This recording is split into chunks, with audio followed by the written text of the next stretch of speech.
Hello, আসসালামু আলাইকুম everyone. কি অবস্থা সবার? আশা করি সবাই অনেক অনেক ভালো আছেন।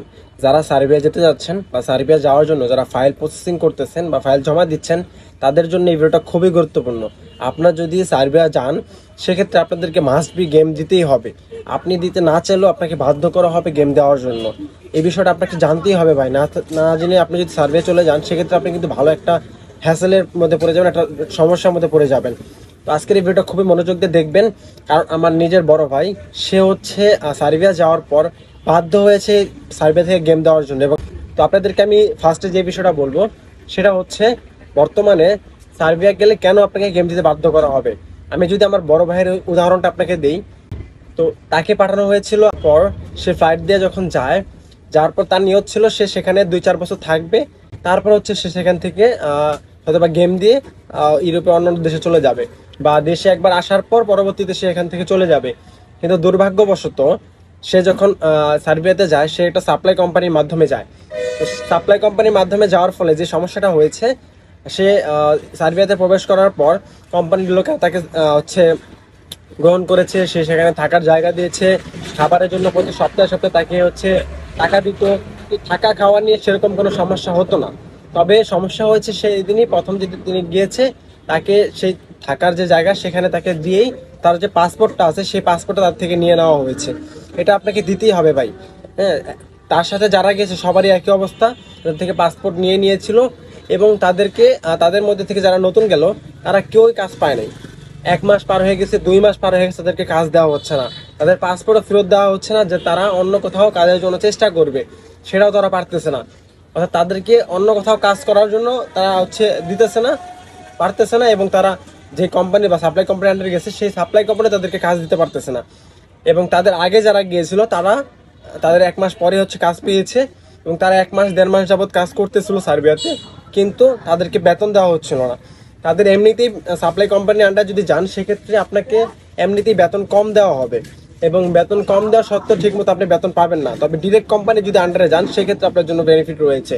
তো সেটা আমি পরে বলবো আপনাকে, তার আগে সাপ্লাই কোম্পানির কাহিনীটা শেষ করি। তো সাপ্লাই কোম্পানির মাধ্যমে যখন গেল, তখন সে কাজ পাচ্ছিল না, তার পাসপোর্ট আটকে রেখেছে। হ্যাঁ, মানে এমন একটা অবস্থা, সে 2 মাস যাবত তাকে হচ্ছে কোনো বেতন নাই, শুধুমাত্র খাবারটা দিচ্ছে আর থাকার জন্য জায়গা দিয়েছে। আর যারা অলরেডি কাজ করতেছে তারাও বেতন পাচ্ছে না। তো এমন অবস্থায় সে যদি কাজ পায়, সেক্ষেত্রে সে তার কিন্তু অলরেডি প্রায় 2 মাস শেষ হতে চলেছে, এরকম একটা অবস্থা। তো সে যদি কাজ পায়, কাজ পেলেও কিন্তু সে বেতন পাচ্ছে না। কারণ যারা অলরেডি ইতিমধ্যে কাজ পেয়েছে তাদেরকেই 1-1.5 মাস হয়ে গেছে, তাদেরকে বেতন দেওয়া হচ্ছে না। তো সে কাজ পেলেও কিন্তু সে বেতন দিতে পারবে না। তার যে দিকে দেশে টুকটাক কিছু ঋণ আছে, সেই ঋণও কিন্তু আমাদেরকে টানতে হচ্ছিল। তো এমন একটা অবস্থায় তখন সে একটা গেম দিতে বাধ্য, কারণ সে দেশে কাজ পাচ্ছে না। যদিও কাজ পায়, সেক্ষেত্রে বেতন কম থাকবে, আবার বেতন দিবে না, এভাবে 2-4 মাস বেতন আটকে রাখবে। তো একটা বিরক্তিকর অবস্থা। আর যারা ডিরেক্ট কোম্পানির মাধ্যমে আসতে পারছে, তাদের আসার পরে বেতন হচ্ছে 500 ইউরো, 550 ইউরো, সপ্তাহে 2 দিন বন্ধ, 1 দিন বন্ধ, বা আরেকদিন হচ্ছে হাফ ডিউটি, বিভিন্ন ছুটি ছাড়া পাচ্ছে। প্রতি মাসের বেতন প্রতি মাসে তাদের ক্লিয়ার করে দিচ্ছে। খাবারের জন্য কোম্পানি আলাদা 100 ইউরো পেমেন্ট করতেছে, থাকার জন্য আর ভালো একটা রুম পেমেন্ট করতেছে। মানে যারা ডিরেক্ট কোম্পানির মাধ্যমে আসতে পারতেছে, তারা একটা রুমে মাত্র 3 জন বা 4 জন থাকতেছে। আর সাপ্লাই কোম্পানি আন্ডার যারা আসছে, তারা গণহারে, অর্থাৎ বিশাল বড় রুম, সেই গণ রুম যেগুলোকে বলে, সেই রুমের ভিতরে একসাথে 20 জন 25 জন 30 জন থাকতেছে।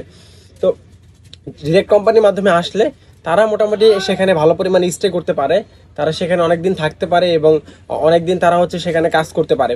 হ্যাঁ, তো কারণ যেহেতু 500 ইউরো বেতন থাকে, বাংলাদেশে কিন্তু প্রায় 60,000 টাকার মতো উপরে হয়ে যায়। তো সেক্ষেত্রে আরও ওভারটাইম থাকে, ওভারটাইম থাকলে প্রতি মাসে থাকা খাওয়া যেহেতু কোম্পানি বহন করে, তো সেহেতু 70-80 হাজার টাকা কিন্তু বাড়িতে পাঠানো যায়।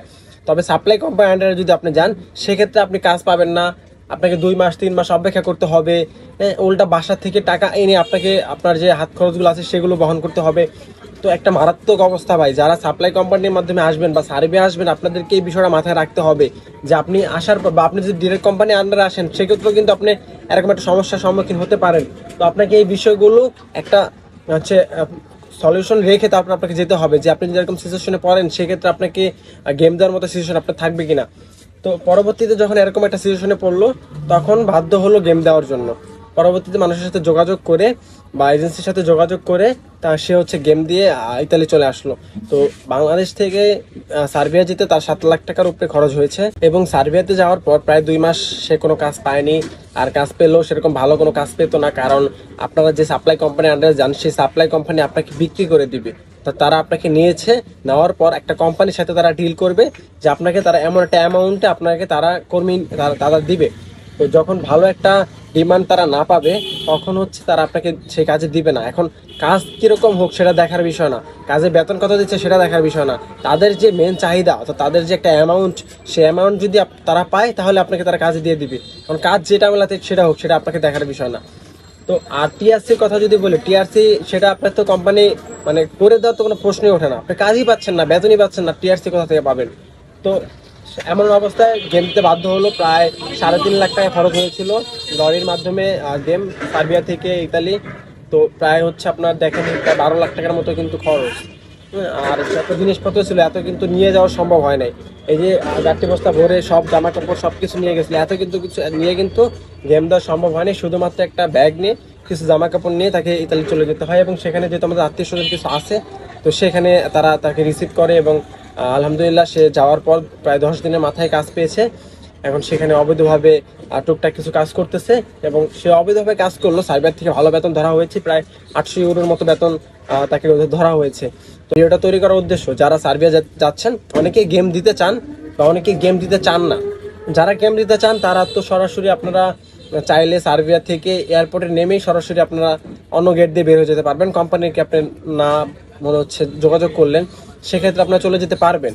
হ্যাঁ, তো আর হচ্ছে যারা এরকম সমস্যার সম্মুখীন হবেন সেক্ষেত্রে আপনারা আসতে পারবেন। তবে যে যার মাধ্যমে গেম দিবেন বা সে একটু বিশ্বস্ত হতে হবে আর তার সম্পর্কে একটু ধারণা নেই তবে আপনাকে গেম দিতে হবে। একটু আপনি খোঁজ খবর করবেন বাংলায় যারা আছে বা যারা ইতিমধ্যে কাজ করতেছে অন্যান্য কোম্পানি, আপনার কোম্পানির আন্ডারে ভাই কিন্তু ভুলও এইসব আলোচনা করবেন না। আপনার যদি নিজের সাথে ফ্লাইট একসাথে এসেছেন তার সাথে আলোচনা করবেন না, কারণ বাই চান্স যদি হচ্ছে সাপ্লাই কোম্পানি আন্ডারে সেটা কানে যায় সেক্ষেত্রে কিন্তু সমস্যা হয়ে যাবে, আপনাকে দেশেও পাঠিয়ে দিতে পারে এমন একটা অবস্থা। তো সেক্ষেত্রে অবশ্যই আপনার এই বিষয়গুলো মাথায় রাখবেন আর একটু সতর্ক থাকবেন সার্বিয়া আসার ব্যাপারে। কারণ আমি তো বললাম কি সমস্যার সম্মুখীন হতে হয় সেটা কিন্তু আমি একদম আপনাকে খুলে বলার চেষ্টা করেছি। আর হচ্ছে সার্বিয়া থেকে যদি আপনারা গেম দিতে চান সেক্ষেত্রে অনেকগুলো মাধ্যম রয়েছে, পায়ে হেঁটে গেম দিতে পারবেন, আবার হচ্ছে আধা পথ পায়ে হেঁটে বাড়ি দিতে পারবেন, আর একটা হচ্ছে লরি বা গাড়িতে ট্যাক্সি গেম দিতে পারবেন। তো আপনাদেরকে ট্যাক্সি গেমের কথা বলে সেই লরিতে উঠে দেওয়া হবে। তো ট্যাক্সি গেম এখন খুব বেশি একটা দেখা যায় না। হ্যাঁ, আর ট্যাক্সি গেমের কথা বলে ওই সেই লরিতেই দেয়, একসাথে 5 জন 7 জন 10 জন পার হয়। আর হচ্ছে আপনারা ক্রোয়েশিয়া দিয়ে হচ্ছে গেমটা দেওয়ার চেষ্টা করবেন, সেই দিক থেকে একটু সেফ থাকে। আর হাঙ্গেরি বর্ডার দিয়ে অনেকেই ধরা পড়ে, ক্রোয়েশিয়া দিয়ে ধরা পড়ার পরিমাণ অনেক কম। আর যারা ইতিমধ্যে গেম দিচ্ছেন তারা এটাই সবচেয়ে বেস্ট সময়, কারণ এই শীতের মধ্যেই বর্ডারগুলো থাকে সেই বর্ডারগুলো একটু নরম থাকে, বা যারা নিরাপত্তা পরে থাকে ঠান্ডার মধ্যে তারা একটু অলস থাকে, যার কারণে হচ্ছে তারা এরকম ভাবে যাচাই বাছাই করে না বা বর্ডারে এরকম গার্ড থাকে না। তো সেই ক্ষেত্রে এই শীতের মধ্যেই সার্বিয়া থেকে ইতালি গেম দেওয়ার সবচেয়ে পারফেক্ট সময়। যারা গেম দিবেন তারা এইভাবেই গেম দেওয়ার এই শীতের মধ্যে গেম দেওয়ার চেষ্টা করবেন। আর যদি আপনি সাপ্লাই কোম্পানির আন্ডারে যান সেক্ষেত্রে ফ্লাইটটা এই শীতের মধ্যেই করার চেষ্টা করবেন, কারণ যদি বাই চান্স দুর্ঘটনা ঘটে সেক্ষেত্রে যাতে দু এক মাস সেখানে কোনো মতে পালিয়ে থাকার পর যাতে শীত পড়লে আপনি গেম দেওয়ার চেষ্টা করতে পারেন, বা শীতের আগে আগে যাবেন। যদি কাজ পান তো পালেন, না পালে 2 মাস বা 1 মাস সাপ্লাই কোম্পানির আন্ডারে থাকলেন, পরবর্তী শীত পড়ার সাথে সাথে গেম দিয়ে দিলেন। আর গরমের মধ্যে গেলে কিন্তু ভাই ধরা পড়ার চান্স একটু বেশি থাকে।